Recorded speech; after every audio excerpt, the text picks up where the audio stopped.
सोमवार व्रत कथा। इस कथा के बिना अधूरा है सोमवार का व्रत। वीडियो शुरू करने से पहले लाइक, कमेंट, शेयर और चैनल को सब्सक्राइब कर देना। एक बार किसी एक नगर में एक साहूकार था। उसके घर में धन की कोई कमी नहीं थी, लेकिन कोई संतान न होने के कारण वह बहुत दुखी था।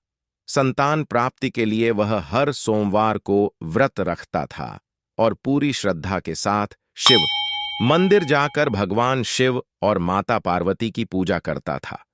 उसकी भक्ति देखकर एक दिन मां पार्वती प्रसन्न होकर भगवान शिव से साहूकार की मनोकामना पूर्ण करने का निवेदन किया।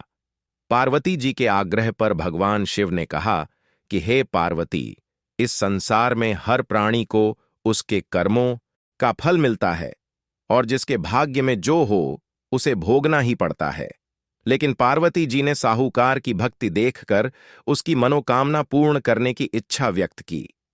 माता पार्वती के आग्रह पर शिवजी ने साहूकार को पुत्र प्राप्ति का वरदान तो दिया, लेकिन उन्होंने बताया कि यह बालक 12 वर्ष तक ही जीवित रहेगा। माता पार्वती और भगवान शिव की बातचीत को साहूकार सुन रहा था, इसलिए उसे न तो इस बात की खुशी थी और न ही दुख। वह पहले की भांति शिवजी की पूजा करता रहा। कुछ समय के बाद साहूकार की पत्नी ने एक पुत्र को जन्म दिया। मामा को बुलाकर उसे बहुत सारा धन देते हुए कहा कि तुम इस बालक को काशी विद्या प्राप्ति के लिए ले जाओ।